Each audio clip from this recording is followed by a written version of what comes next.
special thanks to Hannah and Monica for getting to know me and offer me the floor today to be here. And I already met many of the colleagues at the excellent workshop you organized on climate change and greenwashing, and I really enjoyed it.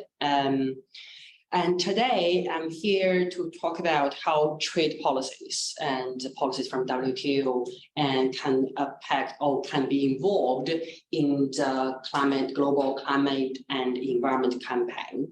So this is the topic of the paper I'm currently working on, turning over a new leaf of international trade and equal trade policies at WTO. So the primary question asked in this paper is, how could WTO as a multilateral trading system deal with equal trade policies? And this is a specific question to be addressed under this paper, but there's a background question to say about how could we or how should we handle the two different domains of international law? How could we address the relationship between them, what their interaction should be or should not be?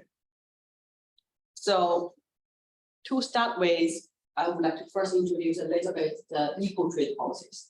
So it is this term, equal trade policy used in this project is dedicated towards trade policies that the primary target of the policy is not about trade liberalization, is not about trade facilitation, but these trade policies is targeted at climate and environment protection.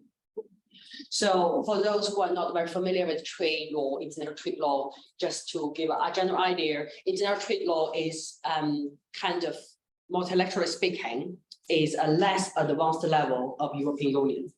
Probably in the European Union concept, you have a more kind of daily life interaction about how European Union, how things work in Europe.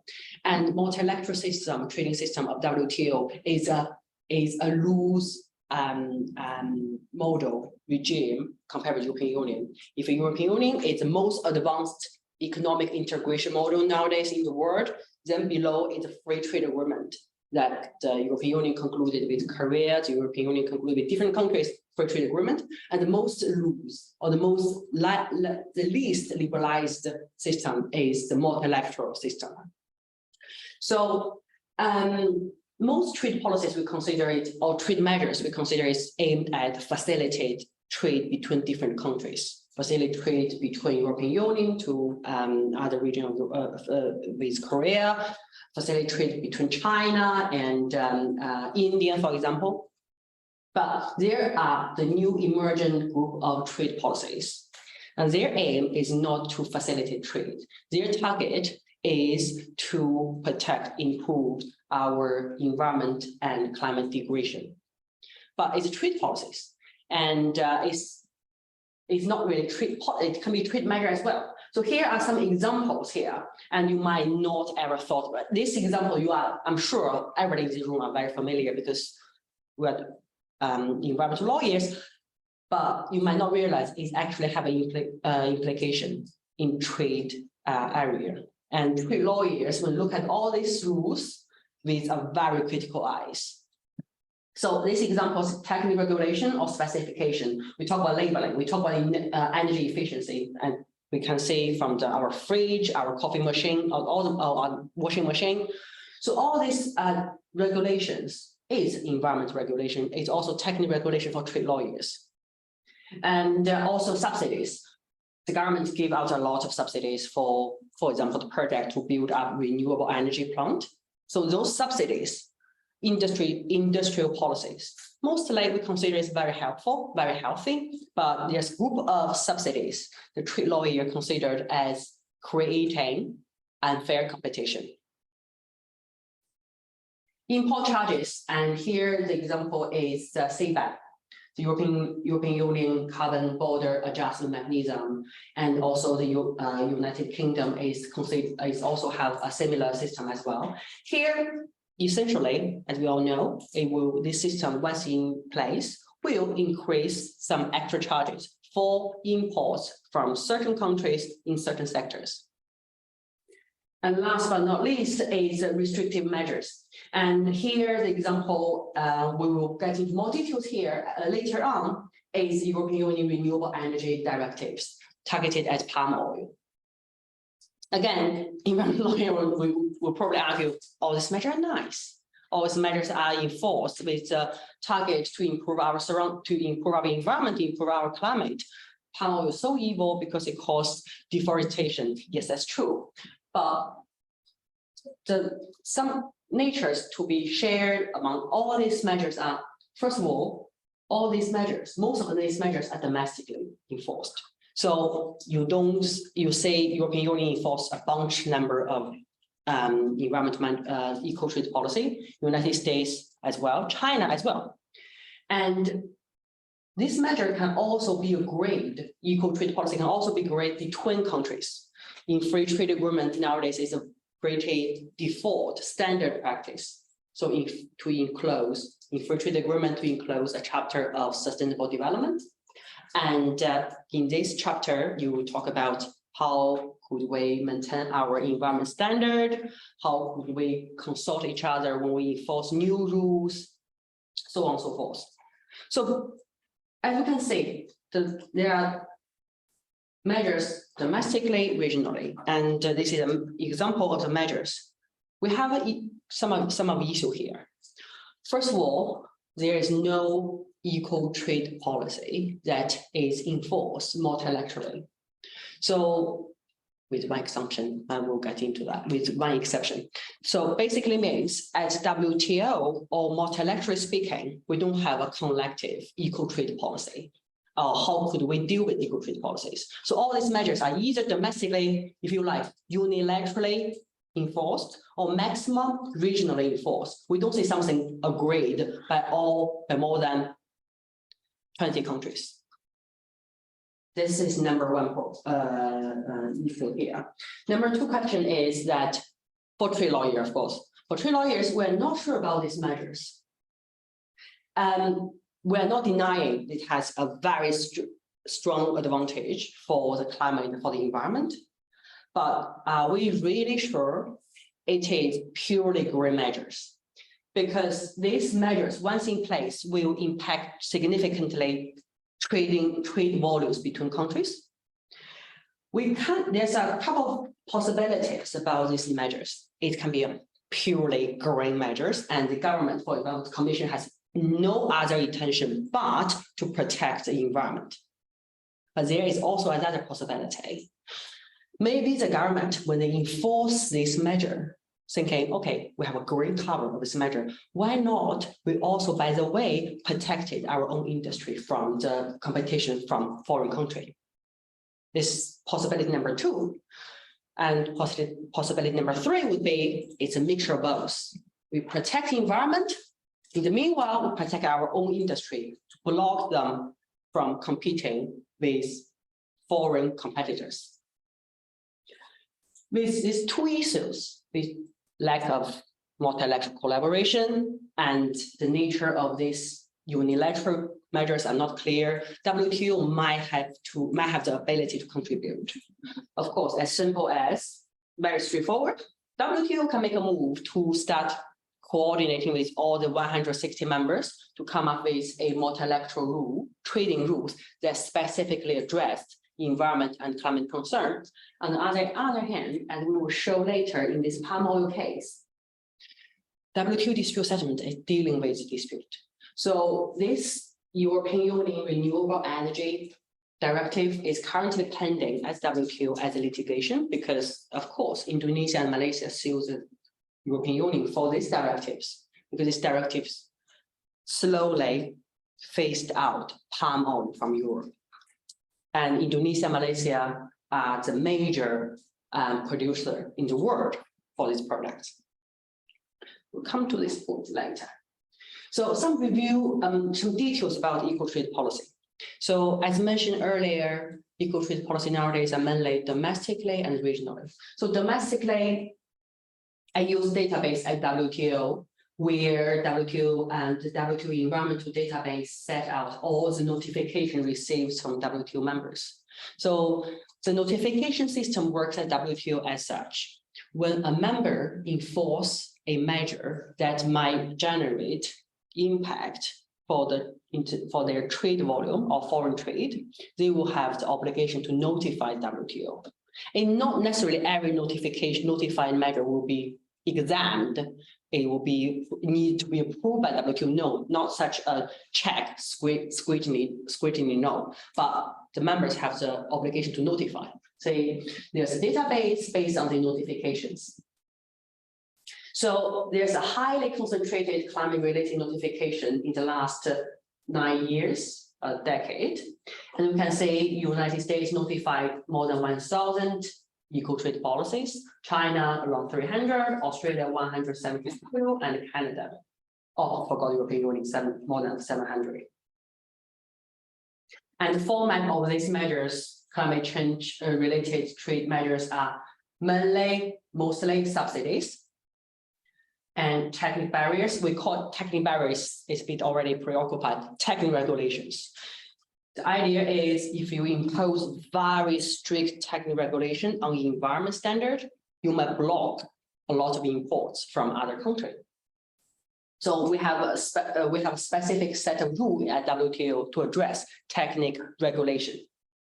Agriculture, import lessening, and last is quantitative restrictions. So this is the majority, the major development of equal trade policies nowadays at domestic level. So we're also aware about free trade agreement and the chapter of free trade agreement in which climate and environment issue is addressed. The classic idea of free trade agreement, classic model of free trade agreement in addressing environmental issues is environment cooperation between two countries and consultation as well. If you want to enforce some very meaningful or very aggressive environment policies, you have to notify each other and discuss. And also environment standard. Normally practice is just to there is agreement between the parties not to lose or decrease the standard just for the purpose to foster better trade. And also obligation to enforce Paris Agreement, obligation to enforce a Kyoto Convention. This is classic model, and the emergent environment element in free trade agreement is that more and more country comes up with a list of environmental goods and services. Those goods and services will be granted very favorable treatment when it comes to import export. Those environmental goods and services normally refers to the service, the architect design, engineering design, and the goods used for example, to building up a renewable energy plant. So all these goods and services can import export almost for tariff-free, just for the price, no tax is charged. So that is the environment element, list of environmental goods and services. So all these are very established practice, kind of close to standard. Nowadays, any country, if you're going to conclude a free trade agreement, you automatically include this practice. And this practice started from NAFTA, which is 1994, 20 years ago. So we'll talk about how equal trade policy has developed mainly at domestic and regional level. And this is the multilateral development. And the major argument is that those development, although it's a long list, but most of them are not clear. We are not clear. We're not sure about what it will actually deliver. So the most concrete outcome is actually the bottom. Here is the WTO agreement on fishery subsidies that's enforced in 2022.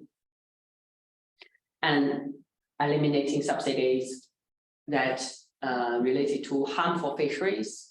And this is the first WTO multilateral agreement that specify rights and obligations on the members.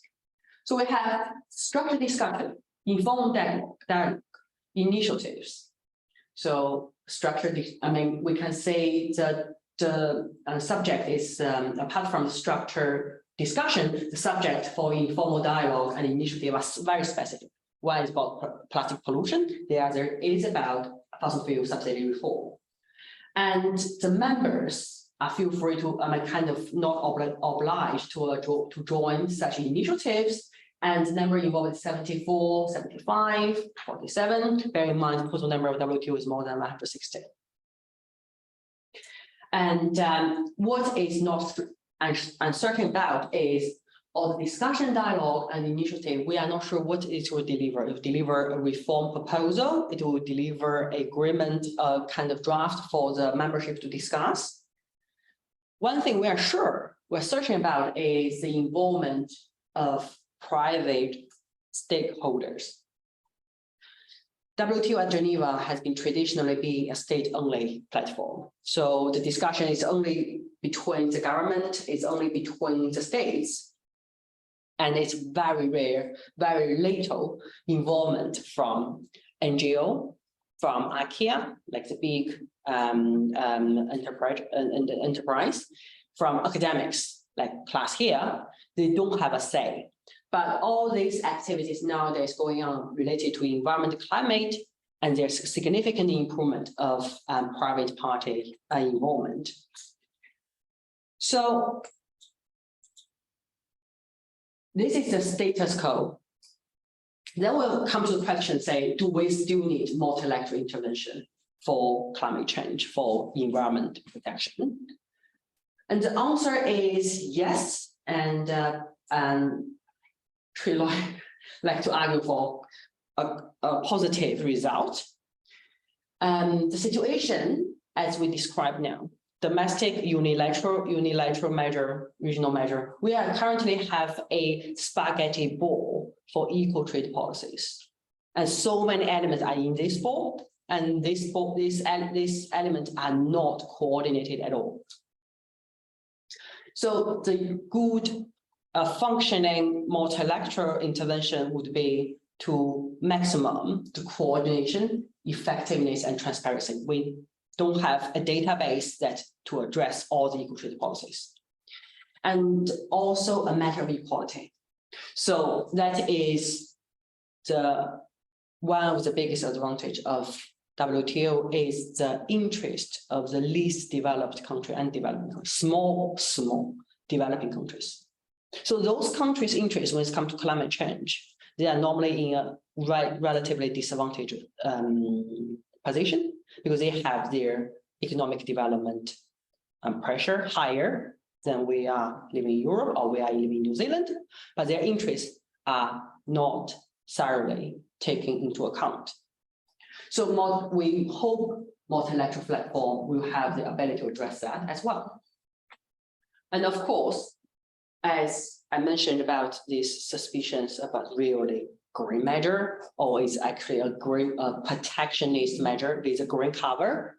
So this question should be also somehow addressed at WTO, and this is avoiding free riding opportunities of protection measures, hidden trade restrictions with an equal trade policy cover. So we will discuss the palm oil dispute later on, but here the example is that, yes, EU palm oil dispute is a dispute, as briefly mentioned, between European Union, Indonesia, and Malaysia. So when a country or WTO member, Indonesia, Malaysia, has concerns about an equal trade policy enforced by another country, they bring a case, they bring a litigation. So WTO provides some solution. So when WTO provides a solution, provides a judgment, WTO also has the ability to deliver to the public the trade lawyers understanding how trade measures can protect and help assist global environment campaign. The other example of for the need of WTO intervention is the current negotiation deadlock of agreement on climate change, trade, and sustainability. So this agreement was launched by a small group of countries, small economies, New Zealand, Chile, Norway, Iceland, and United Kingdom recently flagged the interest to join this agreement as well.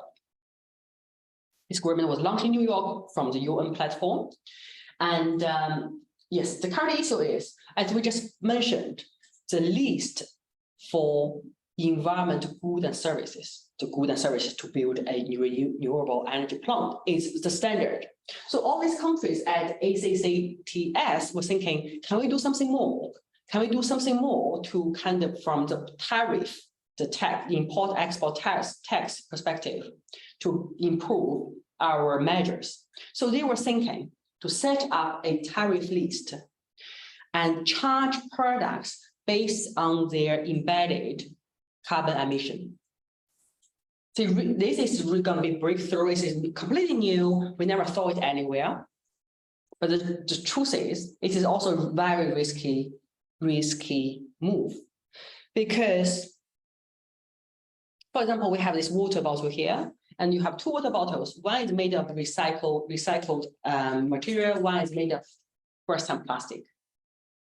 And according to this approach, this bottle made of recycled material will surely be charged less, right, for the tariff, for the import tax.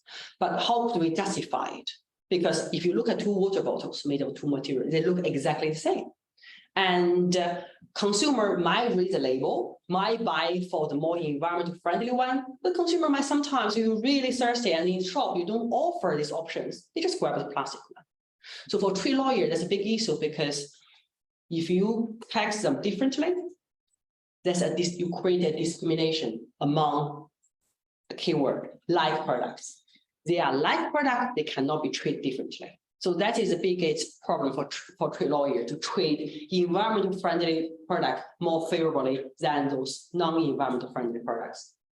So this is the deadlock at this agreement negotiation, and this answer could be offered by WTO because WTO has been, dispute settlement in particular, has been focused on this likeness discussion for years, if not decades. What products are like? If you go into the supermarket, it's a washing powder, a like product of the washing liquid.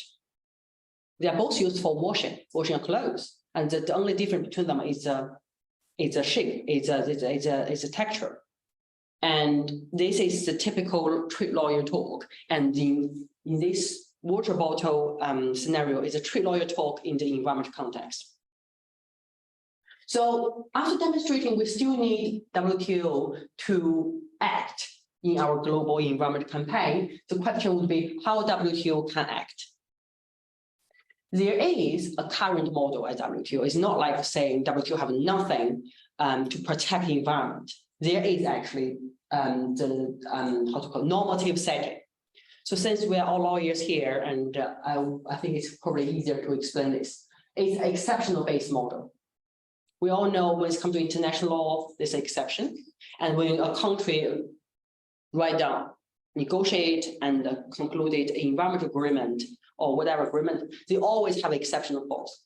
The exceptional clause is a backup to save the country saves the country some regulatory space. You can violate your obligation under this agreement if your violation is justified by this exception. Right? This is typically how this works. So WTO have the same. WTO have the exception in particular environment. And of course, we have public moral. We have also, well, it's hard to stretch it to animal welfare, but the European Union, in a case, smartly linked animal welfare to public moral.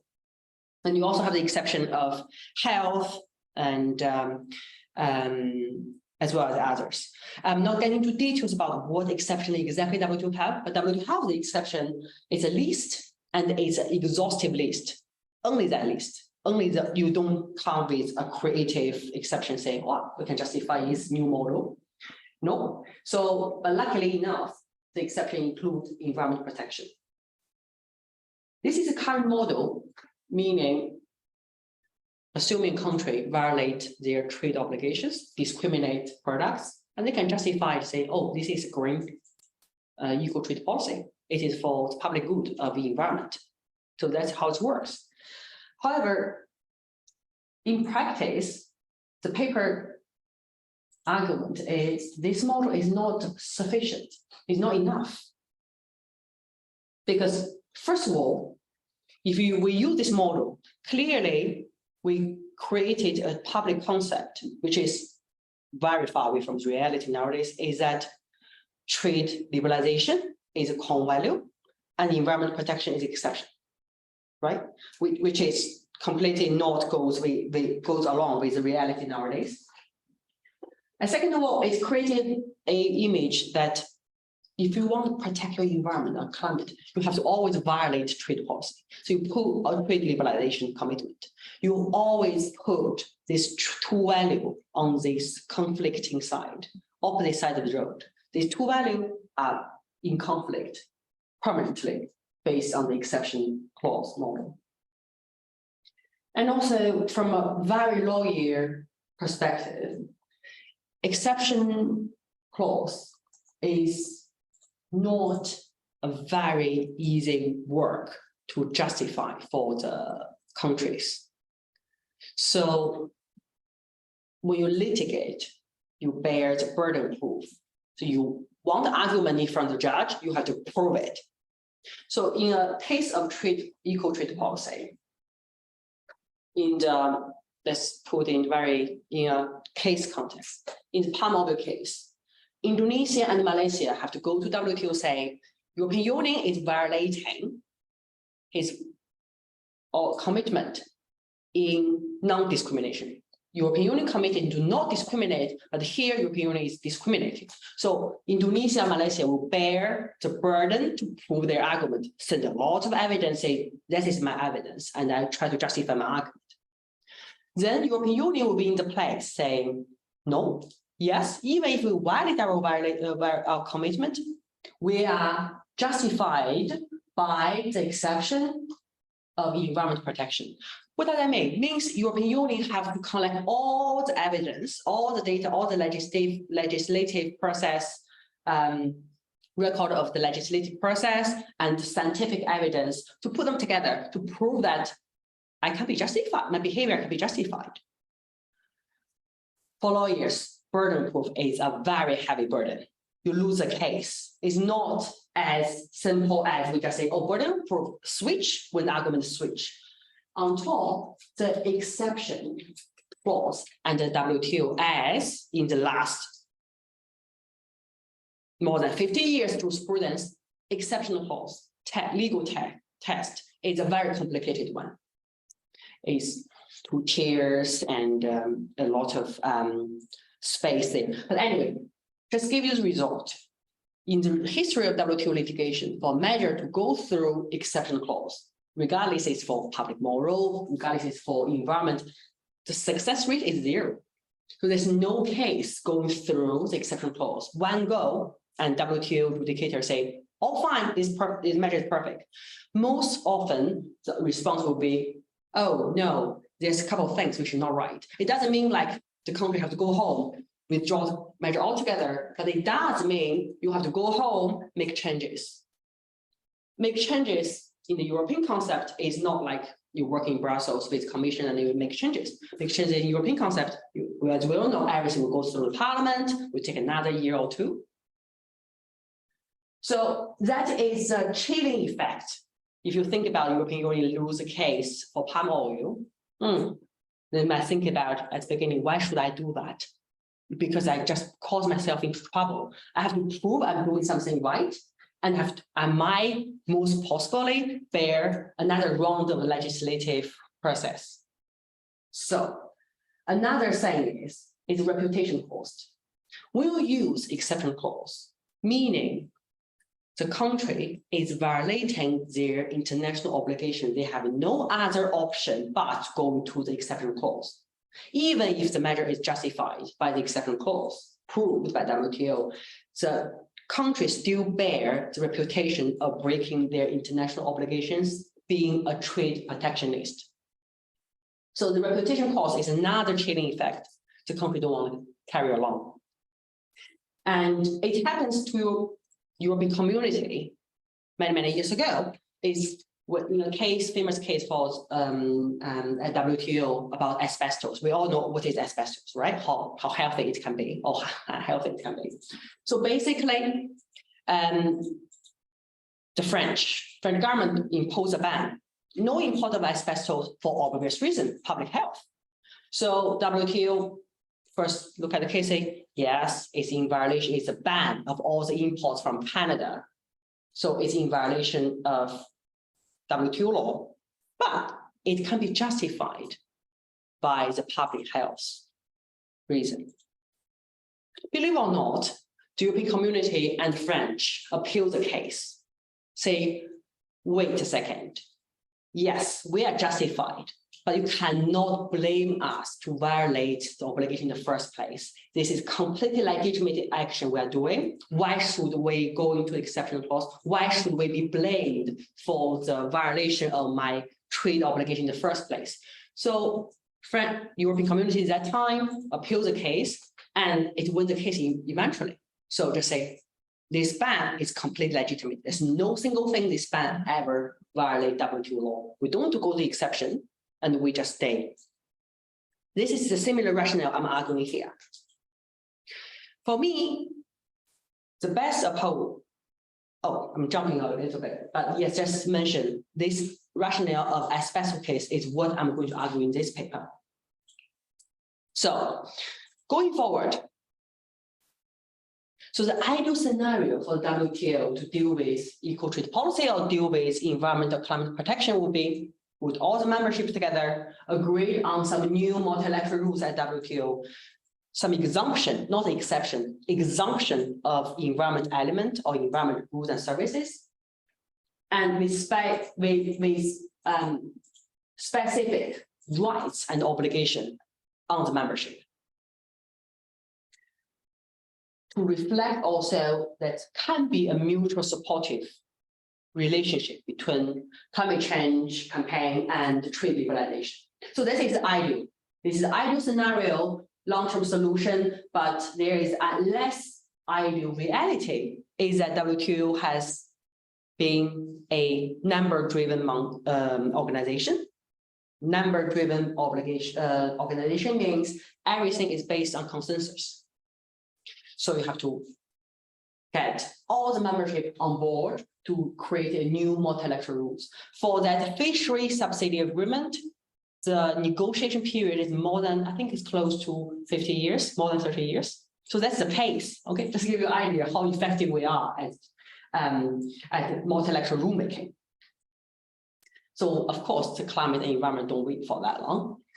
We have a paper, our paper has a proposal for short-term solution, which is to update the interpretation of critical WTO rules in the environment and climate context.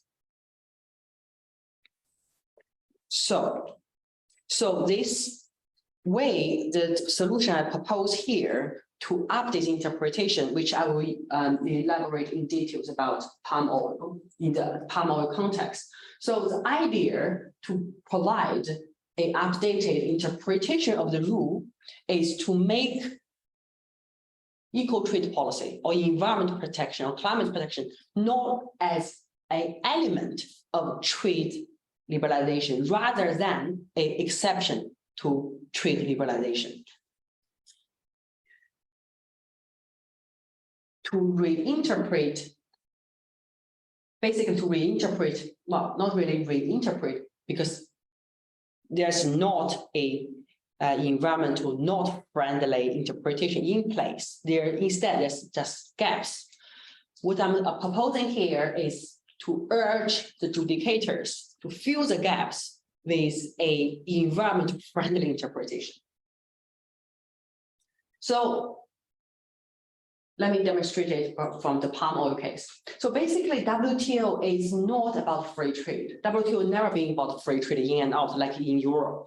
Like anything come from Germany into Czech, basically you cannot check it anything. Just come in, sell, that's it. That is free trade. WTO is a free trade wannabe. WTO basis is discrimination. So if you don't discriminate, you are safe. you want to charge as high level of tariff for 100%, feel free. Insofar you charge it to everyone. And you want to, once the export or import products finish the tariff, come into domestic market, and you don't discriminate this product with your domestic made products, then that's also WTO safe.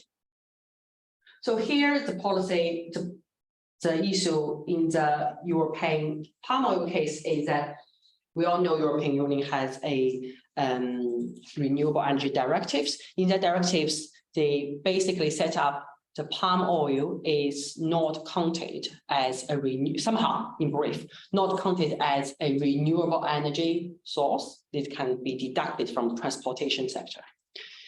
It's not saying we are not going to import palm oil anymore. It's not saying we're going to ban the palm oil anymore, but we don't count it as quota. And then the market will react, say, okay, if it does not count it as quota, why should we import it, right? We just get them all together out. And the European Union doing it based on his evidence that palm oil caused indirect land use change. And that indirect land use change basically means deforestation. And all the farmers expanding, all farmers in Indonesia and Malaysia expanding their field to produce palm oil, but get rid of the forest. So here, the argument of Malaysia and Indonesia will be one argument, focus very heavily on the likeness test. How could European Union single out palm oil from rest of renewable energy?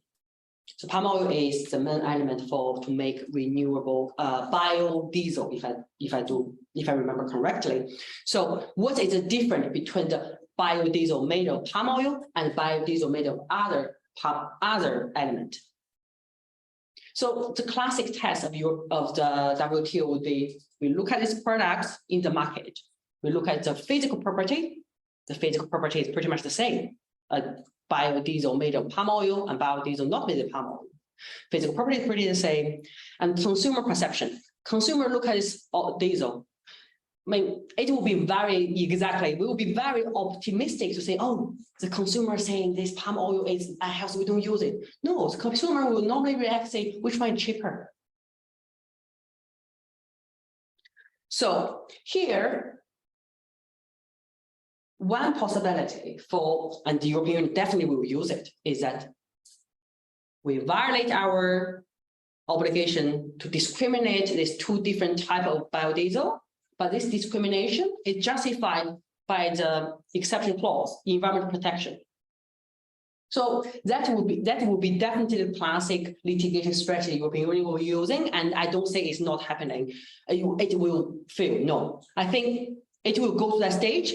But what mostly I would guess the adjudicator will say, not perfectly fine. If you change A, B, C, D, you are fine, and then commission will go back change A, B, C, D.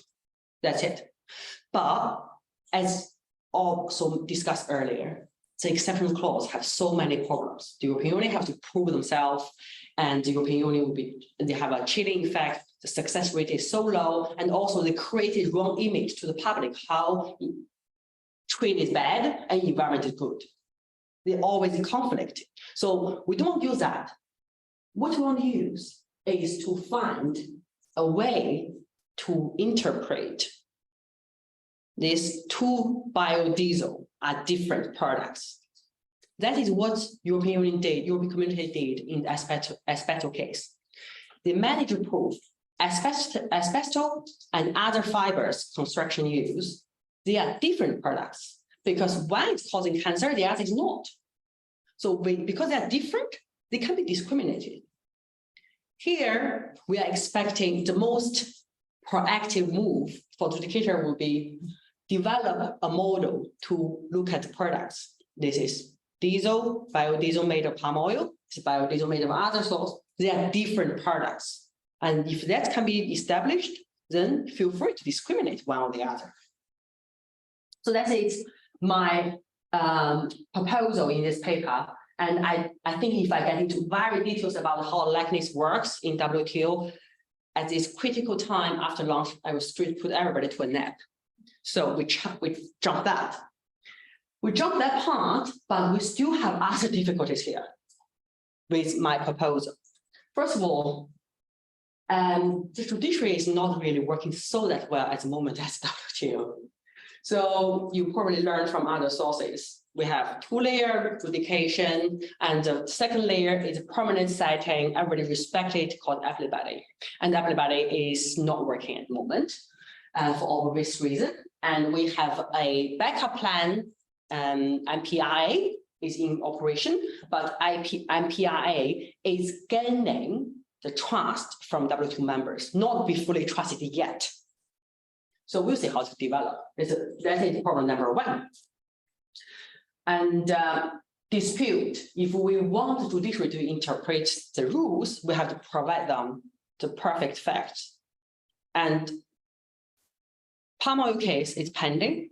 It has the good fact background, but as we all know, depends on how the argument is framed by the litigators, by the countries. The judiciary might not address strictly to what we want them to address. They might just not respond. So we will be saying, we will say how lucky we are in the coming months in the first trial of the case. So here the major argument is the judiciary, the interpretation is expected to have to draw a kind of nuanced balance between two interests or 2 points here.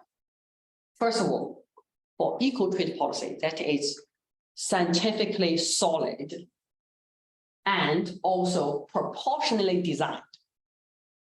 If you can use a import quota or import procedure test, you don't use a ban. So that is proportionality test. For equal trade policy that is proportionally designed with solid scientific ground, its compliance with WTO obligation should be warranted. There's no violation of non-discrimination. You don't go to exception or justify a violation. So that is aim number one. The aim number two is we have to be very careful with the free riding phenomenon to avoid hidden trade restrictions with the green cover. So we'll see how the palm oil case develops, but assumption, because this argument won't make me very popular among the environmental lawyer. Assumption is there might be the case because palm oil is not produced anywhere in Europe. Palm oil is produced mainly in Indonesia and Malaysia. How could we be sure the European Commission just phases out purely for deforestation purpose, not to protect their competitors in Europe, which is other elements that used for biodiesel. So that is the proportionality, of course, test, and also solid and also scientific evidence can prove, only the scientific evidence can prove us right or wrong. So, but this is element we have to take into account when we promote for a very environment focused interpretation. I think that's all I have for today, and it would be great to hear from the environmental lawyers. What do you think about my proposal, and anything on the question or anything on the challenge? More than welcome, because the paper is still in process, and I'm sure discussion will help. Thanks very much. Thank you very much. For me, it was a very clear and well-structured explanation of how to see the whole problem of trade and versus climate and environment. And I really wonder, the picture is now for me much clearer, that we have rules and exceptions. And for the future, I understand that it would be optimal if we can get the climate and the environment as an element at the very core inside the whole trade policy and law. That's really interesting. It's interesting because at the beginning, when back to 20, 50 years ago, we just thinking trade is really bad for environment because increased trade, increased production, increased emission, and transportation is also not environment friendly. But we forgot the positive side. Probably it's just myself, just like to look at everything in positive perspective. Trade can also help Trade can also help to set up or encourage circular economy. Trade can also help to import, circulate the product, circulate technology for environment protection, because the technology and production is very heavily loaded, creating imbalance between north and south. And trade can help with that. So, I mean, basically the argument here is how to maximum the role of trade instead of just blaming each other for wrongdoing. Yeah. And I will open a discussion. I'm sure that there will be some questions on the content, but mainly one rather academic question, because from my point of view as climate and before environmental lawyer, I see my field as quite or very new discipline. But your discipline is very old. So how, I would say how open the people and the whole discipline is to these new inputs and these new calls that something must be really that there must be big changes in your old and traditional discipline. So how conservative or how progressive this all is, and who are the drivers for the changes? It's a really great comment. Actually, that is the reason now environment stand as exception, because this machine of trade liberalization have been oiled and operated after Second World War. It's a very mature operation. And then of course, when these countries negotiate trade agreement back to 1949, 1940s, they don't say environment as a big concern, but that concern is there, but not so big to push the countries to write it into agreement. So now the different. So that's probably answer your question. What is driver? Driver is reality. Reality change, and the agreement negotiated in 1949 is no longer fit reality. And then to make a new rule is so difficult. So we just cannot wait. And that's why we propose a short-term solution. And one positive thing that the Appellate Body already developed before it was struck down a couple of years ago was that Appellate Body established this kind of way of interpret WTO rules called evolutionary interpretation. Because everybody knows this contract, this agreement, WTO agreement was negotiated in the 1940s. Everybody knows it's outdated. Everybody knows that the exceptional, I mentioned briefly, the exception clause is exhaustive. There's no more exceptions. But the reality changed. We have to add more exceptions, depends on how the society or how our life have been involved, or work have been involved. So the Appellate Body set up a rule called evolutionary interpretation, in the sense that there was a case, again, the environmental lawyer probably familiar with the case, is a US case, a case against US, because there's so many animals involved in WTO litigation. It's US, I suppose, is US shrimp case. So basically the US banned shrimp importation if the shrimp imported cannot be proved to be harvested or to be caught by a device that protects turtle. Does it make sense? Like apparently shrimp and turtle like to swim together, and when you harvest shrimp, you got accidental mortality of turtle. So US say, you know what, we're not going to import your shrimp unless you prove this shrimp is, if you like, turtle safe. So, and the problem is that how could US justify it? So US say, okay, we justify the law. Of course, US have the best trade lawyers. You look at the exceptional clause, which is only that from A to J. So 15. They look at that's one item, say exhaustible resources.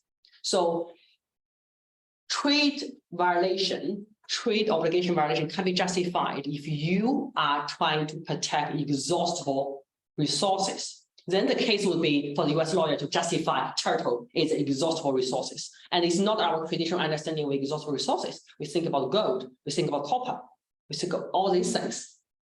So in that case, everybody was very open-minded, saying, you know what, we look at how the international law evolved, how this life evolved. We have so many conventions about biodiversity and endangered species. We are happy to consider turtle as exhaustible resources. So that approach is very constructive in the sense that we call it evolutionary interpretation based on because caused by its update or stated text of the treaty. So that is one way that the environmental element has been kicked into the system. But again, more breaking through point are needed because of urgency of the matter.